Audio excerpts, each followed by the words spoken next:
Story 1. If you see a searchlight too soon after capsizing in the North Pacific Ocean, hide.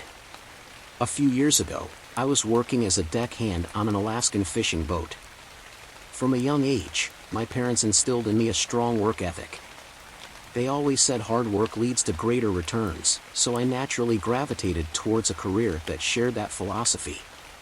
Alaskan fishing added high risk to the equation, and in turn, the rewards were even sweeter. I couldn't imagine doing anything else, and planned on working my way up to captain one day. This story takes place during my 5th crabbing season. By then, I knew the ropes, I was familiar with the waters, and I'd witnessed a few deaths firsthand. I thought I was prepared for anything. I was dead wrong. We were a crew of 15, myself included, when the season began.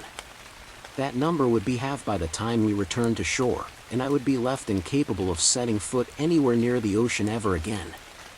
I was sailing on the Seaward Sarah, a vessel that was getting a little long in the tooth, but was known for her reliability.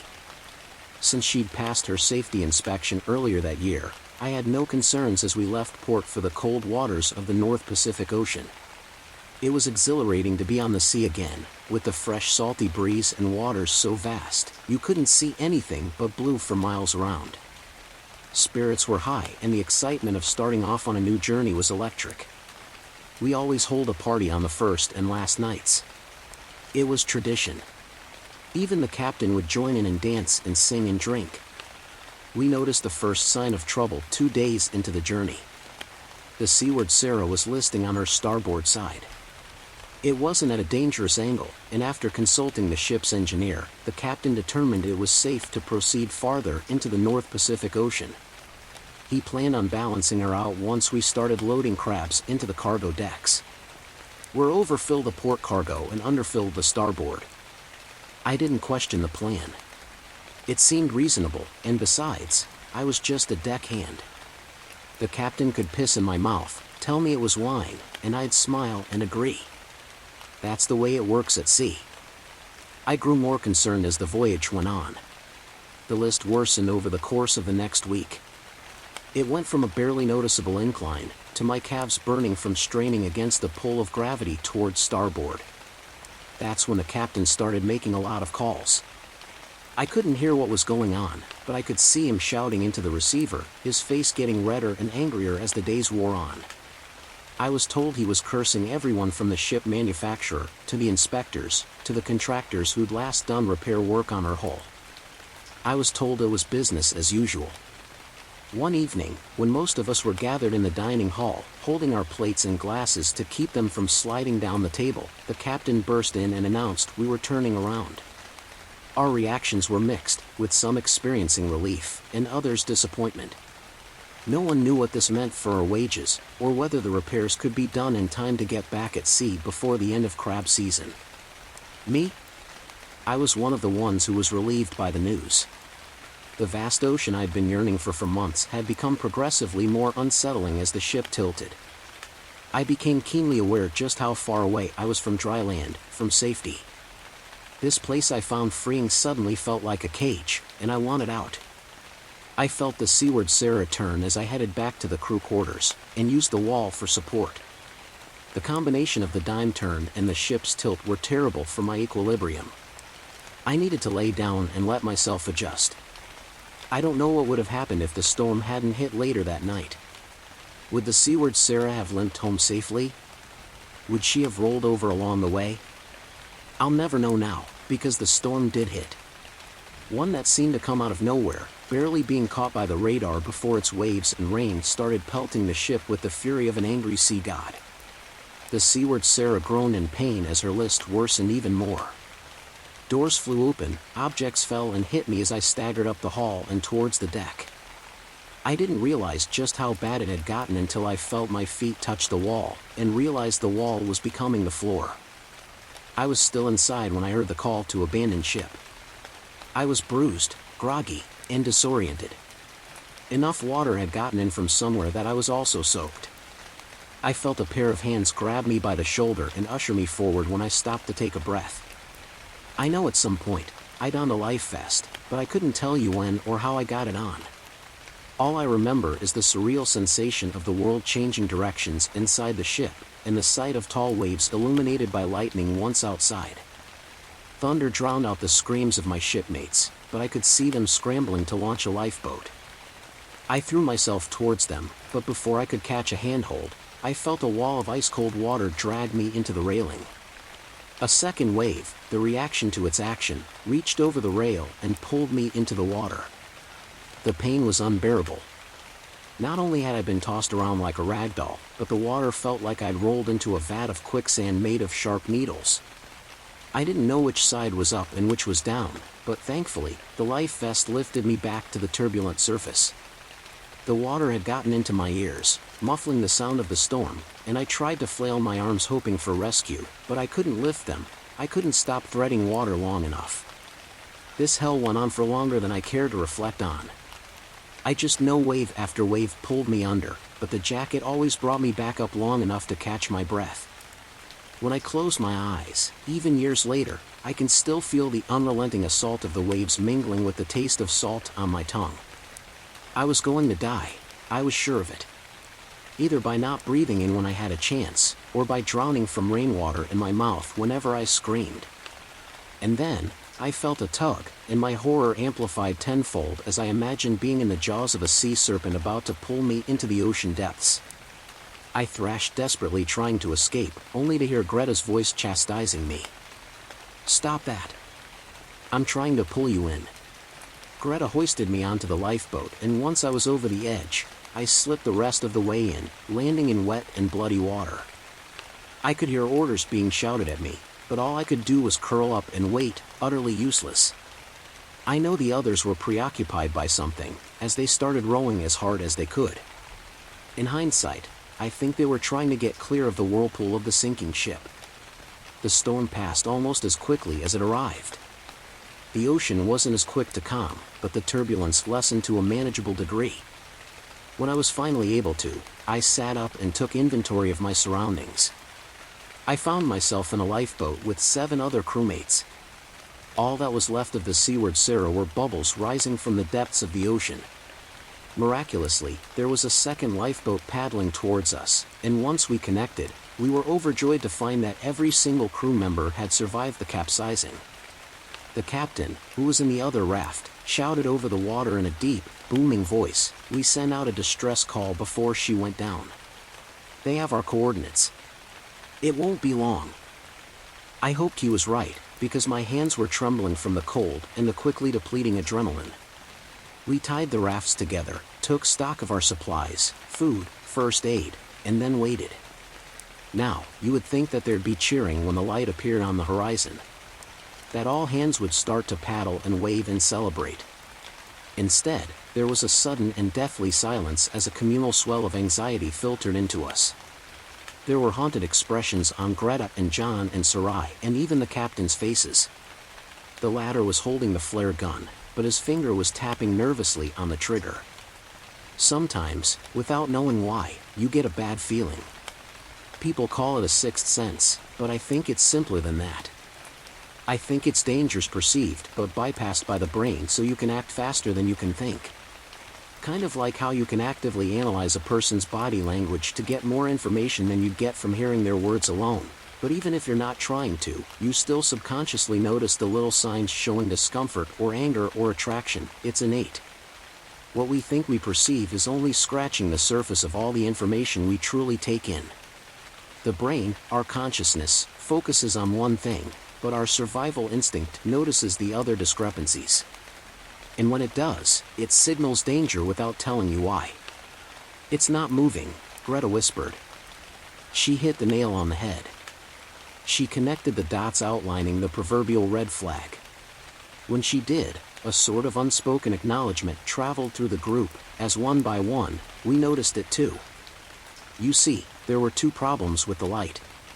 The nearest ship to ours was at least another 5 hours away, probably longer if they hit the same storm we had.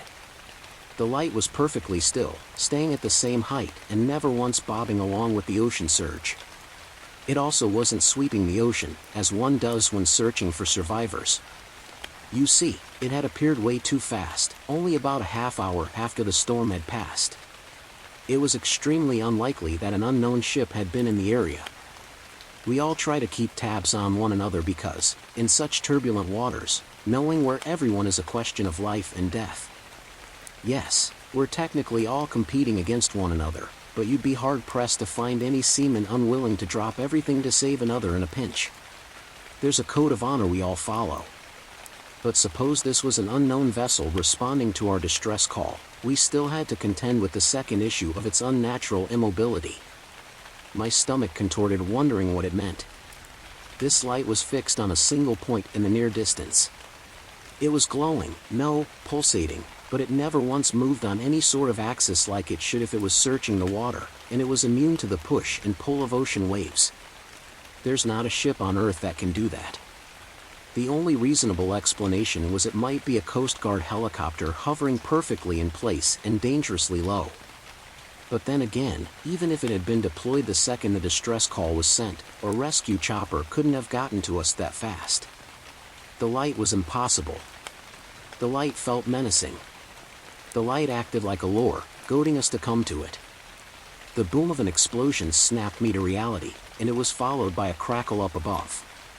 The captain had fired off one of the flares. It hung in the air, slowly fizzing in a downward arch. I remember feeling so scared I dug my fingers into the lifeboat. The shot was one thing, but my fear had to do with the light. I was so afraid it would come closer now that it knew for sure where we were. I was more afraid of that light than I have ever been of anything in my entire life. But thankfully, it stayed away. "Row," the captain ordered. No one moved, not even to breathe. "Row, damn it." John reached for the paddle, but Greta grabbed him by the forearm and stopped him, shaking her head. The captain glared at us with bulging eyes. He'd adopted an authoritative stance, but even he wasn't able to suppress his quakes of fear. If one followed logic, he was right, we should head towards the light. And yet, the longer we stared at the unwavering thing, the more it unsettled us. It's funny how something as simple as bobbing up and down could have alleviated our anxiety. But the light didn't do that. Not even once. Faced with a soft immunity, the captain grumbled and grabbed a paddle of his own. "Fine," he hissed, "I'll go. Any man or woman too cowardly to come can transfer to the coward's raft." He gestured to us. "Anyone with balls, come with me. We need to flag that ship down before it moves on without us." The flare hit the water and spat out a few more dying embers. I was surprised to see a few crewmates get up. John and a couple others transferred over to the captain's raft. An equal number transferred to the coward's raft. With contempt on his sour, sea-worn face, the captain cut the lines between us and directed his raft towards the searchlight. Even as they rowed off, we pleaded with them not to go. But it was like they'd been infected with bravado. I could hear them chanting in a rhythm. Left. Right. Left. Right. Until they were a blip on the horizon. 10 minutes after the voices went quiet, at the estimated time the captain's raft would have reached the light, it suddenly blinked out of existence. The captain, John, and the other 5 crewmates on that raft were never seen or heard from again. The raft has never turned up. This, despite being outfitted with an emergency tracker. Planes equipped with the same tech have gone missing as well, so it could be that those trackers aren't worth much, but it still gives me nightmares to think what would have happened to me if we'd followed the captain. As for us, it took 7 hours, but eventually, we were rescued by the crew of the Rose Shannon. As expected, the storm had delayed rescue attempts. They warmed us up and combed the waters where we'd last seen the captain's raft, abandoning the search only when the Coast Guard arrived and took over. That night, I had nightmares of the light growing closer and closer, and every time its glow was about to hit me, I'd feel a pressure in my head like it was about to explode, and a searing, burning pain on my skin. Then, I'd wake up drenched in sweat. I now work as a trucker, a mercifully landlocked job. I drive through all kinds of creepy locations. I've seen some things on this job. But nothing has ever scared me more than the light I saw that terrible night. I don't know if it's because of the lack of closure around the captain's raft, or if my subconscious saw something that it felt my brain was better off not knowing. I don't know. I don't like to think about it. But now that I've written this, I think I can finally move on, in a way. I still keep in touch with Greta. She's still working out there. Props to her for getting back on that seahorse. She now captains her own vessel. I couldn't be happier for her. But sometimes, when we're catching up, she talks about that night, and she always follows it up by saying another ship's been lost in that same area. I think they're up to 5 now. No survivors, although the final transmission of one of the ships mentions seeing a light on the horizon. Sailors have come to avoid what they're calling the Alaska Triangle. Part of me wishes I knew conclusively what's happening out there, but I'm mostly glad I'm here on solid ground, far from the light. Story 2. I found a box in an abandoned house. Since I discovered urban exploration, I became fascinated with it. I still don't fully know what makes urban exploration so special to me, but I think that my love for it has to do with my interest in the past. I believe that personal belongings store the emotions people felt towards them, and the lives of the people that possessed them somehow linger in them. The level of importance that certain object had in the life of its owner matters a lot. What I mean is that a sock, for example, can retain life, but a more influential / important thing, for its owner, can, like a house. People usually spend a significant amount of time and effort in their lives trying to buy a house, at least that is my belief, and when they finally get it, it means a lot to them. Or, when people get married and form a family, the house where they inhabit becomes very meaningful in their lives, because it has so many memories, etc. I think that houses can retain the biggest amount of life or energy from human beings because they mean a lot to most people.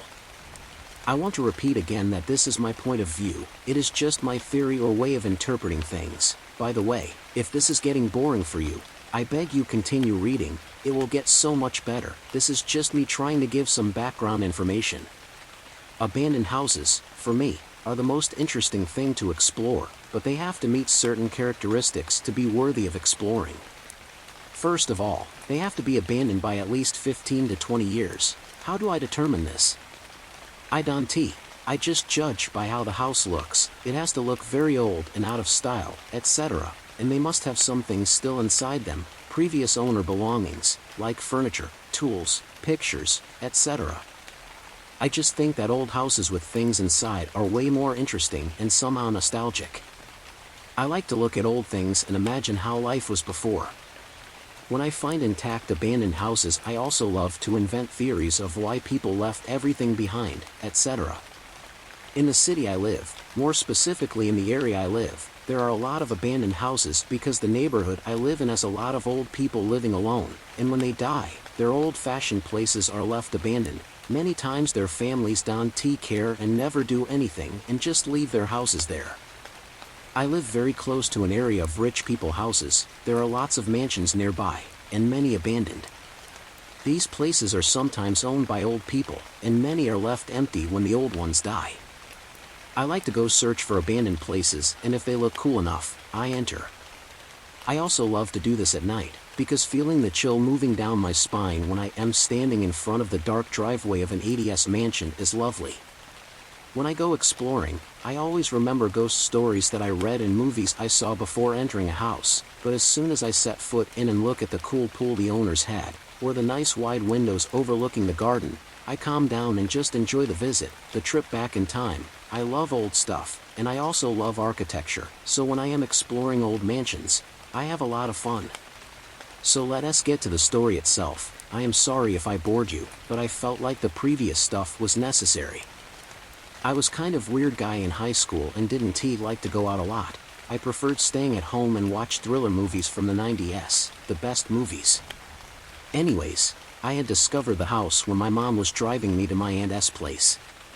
I saw it, and since that moment I fell in love with it, because of the perfect design it had.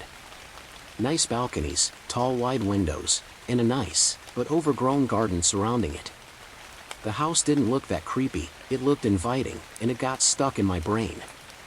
I had to explore it. It was a warm Friday night. I remember the exact date, it was May 6th, a few years ago. That weekend, when I got back from school, I decided to go exploring. I told my parents that I was going to go to my best friend's house to play some video games and left. To make sure I was not going to be discovered, I actually called my friend and told him what I was doing, and that if my parents, who were kinda overprotective, called, he must tell them that I was with him. 20 minutes after I left my house, I was outside the abandoned place. I got there on my bike. It was sometime around 10 p.m. The weather was really nice, but I clearly remember that there was this weird wind that blew through one broken window on the side of the house, making an old ragged curtain that was their move. I was slightly spooked by that. I entered the garden that surrounded the house by jumping over a fence that protected it. I went to the main entrance of the house, but the door was locked. I did not want to kick the wooden door open or break some window to enter. I was very nervous and didn't want to make any noise. Apparently, there was no other way to go inside the house except to climb to the second floor broken window, where the creepy curtain was. To be honest, I didn't like that idea, but I was already there and went ahead. I was not very athletic at that time, but I managed to get inside the house with almost no problem. At that point, the fear was starting to fade. I stood in a room with a lonely chair in it and a rolled carpet in the corner. There was also a chandelier still hanging from the roof, not much to see. I went to the next room and it was completely empty except for a dirty handkerchief that I found behind the door. It had the initials MKC stitched with red in a corner. There were 3 rooms left in the second floor, but their doors were all locked. Apparently, there was no attic. I was starting to feel disappointed. I went down the fancy stairs covered in a yellowish carpet to the first floor. There was a lot of stuff there. I remember that there was this huge brown piano in the living room, and all the furniture was still there. The kitchen even had an old-fashioned fridge. I was happy to find all these old stuff. I discovered that there was a big full-body-sized mirror near the entrance. I remember glancing at my reflection and feeling suddenly filled with a deep fear. I was not fully scared, but just felt a powerful uneasiness that was little by little becoming larger.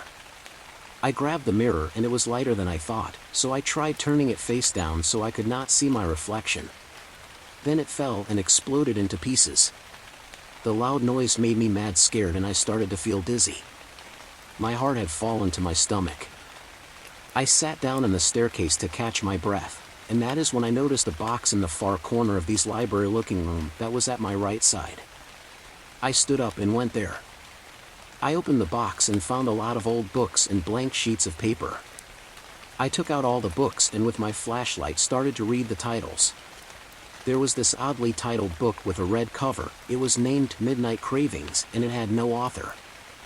I opened it and found out that there were no actual paper pages. It was a box, like a secret book-looking box. I found very dark things inside it. Inside the little box, there were dozens of corpses' pictures. Many of them were too gross for me to watch. I was deeply traumatized to cry or react in some way. There were also strands of hair tied together with red ribbons. Each strand of hair was labeled with a date and a name.